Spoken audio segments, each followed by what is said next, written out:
Datuk Zahid Hamidi beritahu Muhyiddin berhenti meroyan. Belajar hormati keputusan agung. Datuk Seri Dr. Ahmad Zahid Hamidi membidas pengurusi Perikatan Nasional Tan Sri Muhyiddin Yassin yang disifatkan tidak menghormati institusi Raja-Raja Melayu selepas dilihat bertindak mempertikaikan segala pelantikan yang dibuat dalam Kerajaan Perpaduan.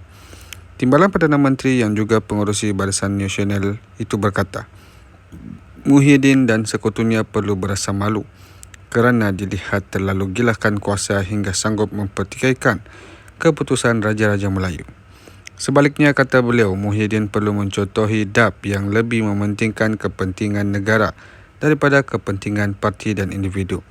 Bergerak ke hadapan demi menjayakan kerajaan perpaduan dicadangkan yang di-Pertuan Agong Al-Sultan Abdullah Riyatuddin Al-Mustafa Billah Shah. Muhyiddin perlu menghormati segala pelantikan ini. Tindakan Muhyiddin dan sekutunya yang cuba mempertikaikan segala pelantikan ini adalah gambaran wajah sebenar Muhyiddin dan sekutunya yang tidak menghormati institusi Raja-Raja Melayu. Muhyiddin dan sekutu perlu belajar menjadi pembangkang, berwibawa dan bukannya merengek serta meroyan. Tidak dapat menerima hakikat beliau gagal menjadi Perdana Menteri dan gagal membentuk kerajaan. Belajarlah menghormati proses dan keputusan yang di-Pertuan Agong dan Majlis Raja-Raja Melayu, katanya dalam kenyataan di Facebook beliau hari ini. Ahmad Zahid menegaskan kerajaan terbentuk hari ini bukan kerajaan Pakatan Harapan. Sebaliknya, kerajaan perpaduan hasil gabungan kerjasama parti terbesar dan parti kecil lain yang memenangi pilihan raya untuk membina dan mentadbir negara lebih baik daripada kerajaan terdahulu.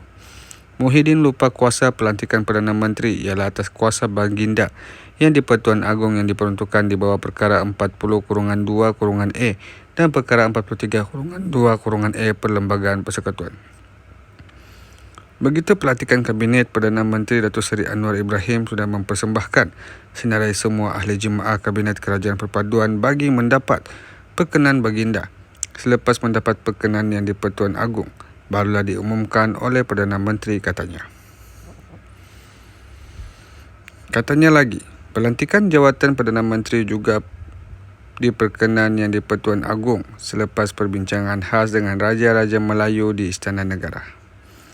Muhyiddin seolah-olah terus meroyan apabila gagal dilantik sebagai Perdana Menteri dan tidak sampai 24 jam.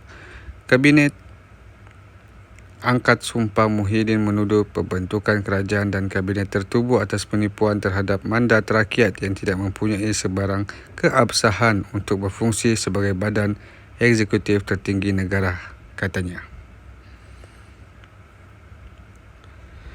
Ahmad Zahid berkata kritikan Muhyiddin bahawa tindakan Perdana Menteri yang memegang jawatan Menteri Kewangan tidak melihat keperluan semasa yang memerlukan Anwar yang dikenali mempunyai rekod baik dalam menguruskan ekonomi negara.